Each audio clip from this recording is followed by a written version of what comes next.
Bem-vindo a mais esta reflexão. Nós sabemos que o final dos tempos é algo certo e determinado.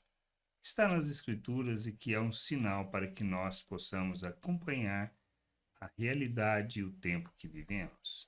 Vivemos o tempo da graça, mas tudo caminha para que o propósito, a vontade e o plano de Deus se conclua e para que a sua ira se consuma como está determinado. Nós precisamos aprender a observar isso. Precisamos crer nisso?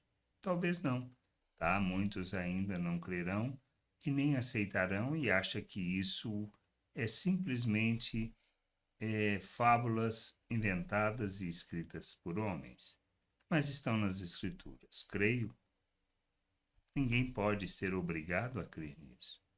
Mas devemos buscar, se queremos compreender a realidade que vivemos e para onde estamos indo, nós precisamos compreender a vontade de Deus. Devemos buscar de todo o coração e pedir que, de fato, Ele fale conosco e que ilumine o nosso entendimento. Mas precisamos compreender que isto depende dele se revelar a nós, depende dos seus atos de justiça que já foram proclamados. Mas uma coisa é certa e que a gente não pode deixar de nos atentar às calamidades que sobrevirão a este mundo.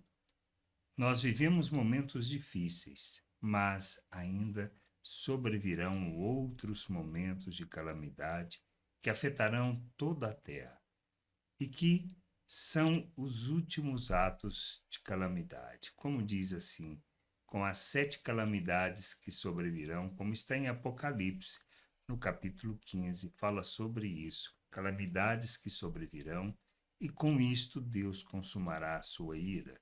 Diz assim lá em Apocalipse 15:1.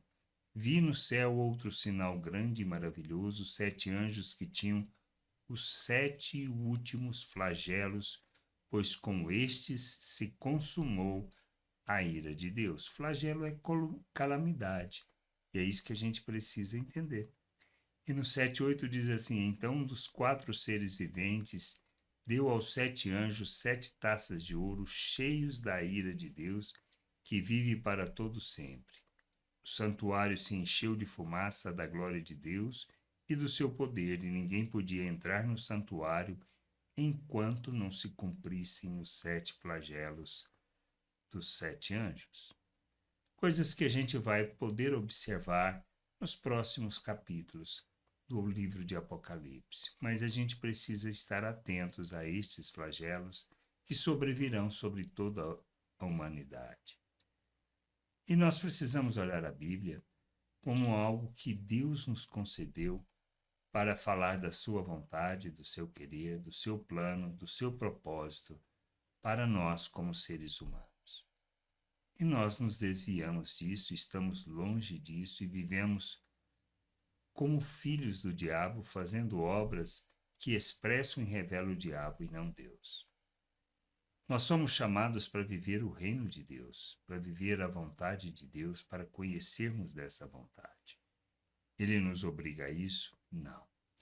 Ele nos chama por sua graça, por meio da oferta de Cristo, para que a gente experimente a verdadeira vida, para que a gente experimente o verdadeiro plano que Ele tinha para nós, para sermos o ser humano pleno que Ele planejou, para revelarmos a sua glória, manifestarmos a sua justiça, andarmos segundo os valores eternos. Deus precisa disto? Não. É isso que a gente precisa entender.